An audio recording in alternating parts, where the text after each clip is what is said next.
Evening sir. Sir, मेरे पीछे एक कपूर फैमिली ट्री है।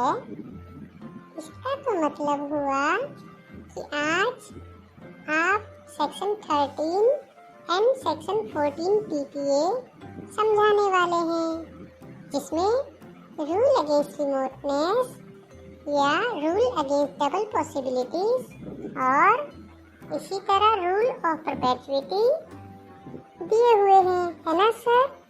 प्लीज सर, फिर वेट मत करो। I am very excited to learn. Hi Pari. अरे डिले तो मैं भी नहीं करना चाहता।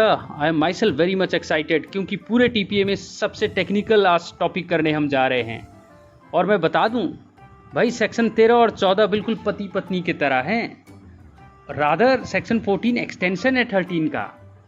और भाई एक काली मिर्च है तो एक लाल मिर्च, क्योंकि खाना दोनों चटकदार बनाती हैं, लेकिन दोनों का इफेक्ट अलग अलग है। इसीलिए सत्यम का वेट कर रहा हूं, ताकि एक साथ 13 और 14 को पढ़ सकें, अलग अलग नहीं। Hi sir. हाय परी। सर सॉरी, मैं लेट हो गया। एक्चुअली मैं पढ़ने लगा था कि जो बात सेक्शन 13 ऑफ पीपीए में लिखी है वही सेक्शन 113 इंडियन सक्सेशन एक्ट 1925 में लिखी है, और जो बात सेक्शन 14 में लिखी है टीपीए के वो 114 इंडियन सक्सेशन एक्ट में। क्या ये बात सही है सर? भाई सत्यम, बहुत खूब, बिल्कुल ठीक कहा। सेक्शन 13 से सेक्शन 19 टीपीए के पैरेलल में 113 से 119 सक्सेशन एक्ट पढ़ा जा सकता है, और उसके बाद केवल सीरियटम ब्रेक हुआ है, वरना सारे के सारे important doctrines Indian succession act में है। भाई केवल इंटर वाइवोस यानी दो जिंदा इंसानों की ट्रांजैक्शन से टीपीए डील करता है सेक्शन 5 टीपीए के आधार पर। और आपके मरने के बाद अगर कोई वसीयत ऑपरेशन में आनी है तो उसके लिए इंडियन सक्सेशन एक्ट बनाया गया है, और अगर आपने कोई सेटलमेंट बनाना है जीते जी तो उसके लिए इंडियन ट्रस्ट एक्ट है। ठीक है भाई, अब मैं तुम्हें सेक्शन 13 और 14 समझाने से पहले चाणक्य जी के द्वारा सुनाई गई एक कहानी सुनाता हूं।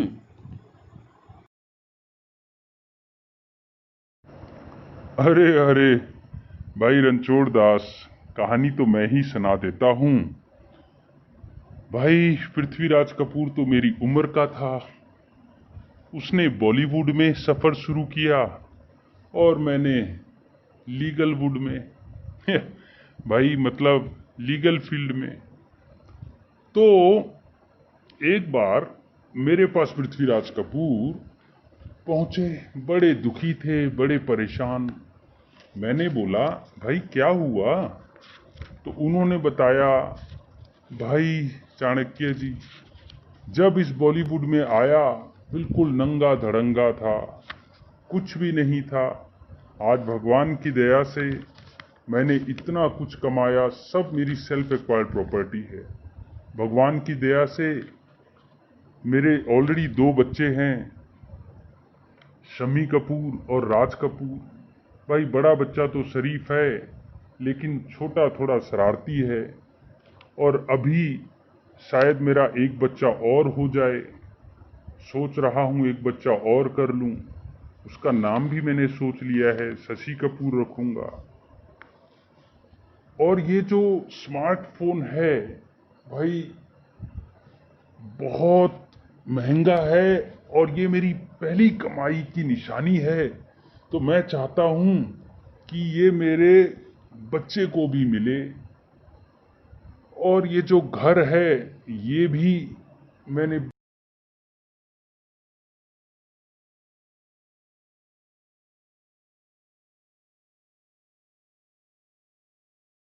परेशानी मुझे दिनों दिन खाए जाती है। बस इतनी सी बात। अरे ये तो कोई बात ही नहीं है। आप ऐसा करें, सेक्शन 13 और 14 की मदद से प्रॉपर्टी का निपटारा कर दें, एक डीड बना लें। अरे अब तुम ही समझाओ भाई। ये कहानी थी। तो भाई रणछोड़ दास, अब तुम समझाओगे कि कैसे किया था मेरी सलाह पर पृथ्वीराज कपूर ने।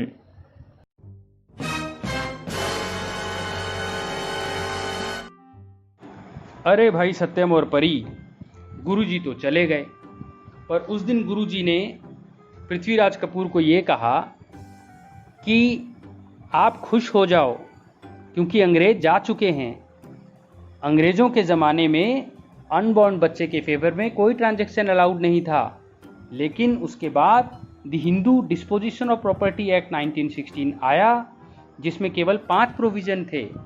भाई सेक्शन 2 और 3 टीपीए से बड़ा लिंक्ड है, क्योंकि सेक्शन 2 ने साफ तौर पर इंटर वाइवोस और विल के अगेंस्ट जाते हुए एक ऐसे बच्चे जो कि अभी एग्जिस्टेंस में भी नहीं आया उसके फेवर में बेनिफिट देने की बात कही। ध्यान से समझने वाली बात है कि खुद हिंदू डोपा एक्ट ने डोपामिन सीक्रेट तो किया हिंदुओं के बीच में, और इवन वक्फ एक्ट ने मुसलमानों के बीच में, लेकिन ये कहा कि चैप्टर 2 टीपीए का ध्यान रखा जाए। भाई टीपीए एक सेकुलर लॉ है, जब तक शरीयत एक्ट कॉन्फ्लिक्ट में नहीं है तब तक टीपीए तो लगेगा। चैप्टर 2 टीपीए का ध्यान रखना है और इंडियन सक्सेशन एक्ट के 113 से 116। भाई अब देखें कि ये जो डोपा का डोपामिन है, इससे पृथ्वीराज कपूर बहुत एम्बिशियस हो गए। बाबर जैसे एम्बिशियस हुआ कि मैं औरंगजेब के नाम छोड़ जाऊं, प्रॉपर्टी को टाई अप कर जाऊं, बांध जाऊं, ताकि मेरी ये जो भारत को मैंने जीता है ये कोई बंदर बांट ना करे। तो इस तरह का एम्बिशियस और महत्वाकांक्षा तो नहीं होना चाहिए। तो भाई गुरुजी ने पृथ्वीराज कपूर को वो गलती ना दोहराने के लिए बोला कि भाई ये जो मैं खुशियाँ दे रहा हूँ ये कुछ लिमिट के साथ है। इसको 13 और 14 में लिखा गया है, दोनों के कंबाइंड इफेक्ट से ही आपको समझ आएगा। वैसे तो 13 का लिंक 20 से भी है और 13-14 का एक्सेप्शन आपको 18 में दिख जाएगा, और उसका एक्सटेंशन जो है वो जो प्रिंसिपल का एक्सटेंशन है वो 15-16 में भी दिखेगा। तो इसीलिए 13, 14, 15, 16, फिर उसके बाद 18, 19, 20, 21 ये सब इंटरलिंक्ड हैं, पर आज हम केवल 13 और 14 पे फोकस रखेंगे। तो भाई 13 ने ये कहा, भाई पृथ्वीराज कपूर जी आप इंटरवाइवोस जो सेक्शन 5 का प्रिंसिपल है उसको वायलेट नहीं करेंगे, आप ट्रांसफ़र टू शशि कपूर नहीं करेंगे, आप transfer for benefit of Shashi Kapoor तो कर सकेंगे, क्योंकि सेक्शन 20 के आधार पर जिस दिन शशि कपूर पेट में भी आ गया, कंसीव भी हो गया, उसको वेस्टेड राइट मिलना चाहिए। तो आप चाहे लाइफ एस्टेट क्रिएट करें चाहे ट्रस्ट बनाएं, ठीक है, 2 शर्तें हैं कि जिस दिन शशि कपूर को ये अल्टीमेट बेनिफिट जाना है वो खैरात में ना जाए, जितना भी बचा खुचा इंटरेस्ट बचा हुआ है उस स्मार्टफोन में या घर में वो पूरा का पूरा एब्सोल्युटली वेस्ट हो जाए और सेक्शन 20 वायलेट ना हो। हाँ ये बात ठीक है कि अभी तो वो बच्चा होगा, 18 साल तक वो अपना ध्यान नहीं रख सकेगा, तो प्रॉपर्टी को नुकसान ना पहुंचा दे, तो उस हद तक एडजमेंट अलाउड है। भाई सेक्शन 14 का मतलब ही परपेचुएटी है, यानी परपेचुएट के अगेंस्ट रूल। तो कब तक आप परपेचुएट कर सकते हो? ज़्यादा से ज़्यादा 1 जनरेशन प्लस 18 साल, यानी कि आप भाई राज कपूर से नीचे ऋषि कपूर में नहीं आ सकते। आपको एक ही जनरेशन यानी 1 डिग्री तक ही अलाउड किया गया है। आप चाहे राज कपूर को लाइफ एस्टेट दे दें और शम्मी कपूर को लाइफ एस्टेट दे दें, उसके बाद लेकिन अनबॉर्न बच्चे के फेवर में एब्सोल्युटली पूरा रिमाइंडर इंटरेस्ट जाना चाहिए। और एक और बात, भाई शशि कपूर जिस दिन कंसीव हो उस दिन जो last pen ultimate life interest है, यानी कि पीछे जो कपूर फैमिली ट्री है उसका शम्मी कपूर, वो जिंदा रहना चाहिए। फिर चाहे आप जिंदा ना रहें चाहे राज कपूर जिंदा ना रहे, भाई एक भी रूल वायलेट होता है तो भाई 0। तो भाई पता है इस पर क्या बोला पृथ्वीराज कपूर ने? भाई अभी तो ये मुंगेरी लाल के हसीन सपने देख रहा हूँ, क्या पता लड़की पैदा हो जाए, क्या पता बच्चा मरी जाए पेट में या बाद में मर जाए, 18 साल तक जिए ही नहीं, फिर क्या होगा? अरे अरे अरे अरे भाई जिस दिन आप ये ट्रांजैक्शन कर रहे हो उस दिन तो पॉसिबिलिटी है ना। भाई आज आपकी वाइफ जिंदा है, ठीक है, और ये पॉसिबिलिटी बाकायदा है कि आपको लड़का हो जाए। अब एक्चुअली में तुक्का भिड़ता है या नहीं भिड़ता इससे हम डील नहीं करते, पॉसिबिलिटी जिस दिन ट्रांजैक्शन की है उस दिन से डील करते हैं। और क्या हो जाएगा भाई, अगर आप ये डीड बना जाते हो और कल को शशि कपूर मर जाता है तो जो लाइफ इंटरेस्ट था शम्मी कपूर के हाथ में, ठीक है, वहाँ तक तो वैलिड ही रहेगा उस स्मार्टफोन को, और घर को राज कपूर जी भी यूज़ कर पाएंगे, उनके ज़िंदगी के बाद शम्मी कपूर भी। हाँ, उनके मरने के बाद शम्मी कपूर के बच्चों को तो नहीं जाएगा, ना राज कपूर के बच्चे ऋषि कपूर का कोई क्लेम होगा, वो रिवर्ट बैक होकर आपको जाएगा, और आप भी मर जाएंगे तो आपके लीगल हीयर को जाएगा। लेकिन अगर शशि कपूर पेट में आ गया तो वेस्टेड राइट हो जाएगा सेक्शन 20 में, और फिर चाहे वो जिंदा पैदा ना भी हो उसके बावजूद वो रिवर्ट बैक होकर आपको भी नहीं मिलेगा, क्योंकि वेस्टेड राइट है, केवल 18 साल तक एडजमेंट हुआ है, तो वो कंटिजेंट नहीं कहलाता।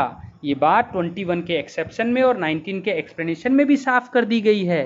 कहने का मतलब है कि एक बार आपने डीड बना दी और जैसा मैंने आपको एडवाइस दिया वैसा आपने अरेंजमेंट कर दिया, तो शशि कपूर चाहे अनफॉर्चुनेटली जल्दी मर भी जाए तो उसके लीगल हीयर्स, अब आपके दिमाग में डाइट आएगा वो तो छोटा बच्चा है, जल्दी मर गया, कैसे उसके लीगल हीयर? अरे भाई, एक हिंदू 2 महीने का बच्चा भी हो तो भी उसके लीगल हीयर भाई शेड्यूल में क्लास 1 क्लास 2 दिए हुए हैं, और शशि कपूर का क्लास 1 माँ है, आप नहीं हो, यानी कि आपकी पत्नी को तो वो मिल जाएगा, और अगर वो भी नहीं रही तो सेक्शन 15-16 हिंदू सक्सेशन एक्ट के हिसाब से उनको मिल जाएगा। अब समझ आया? ये है सारी कहानी।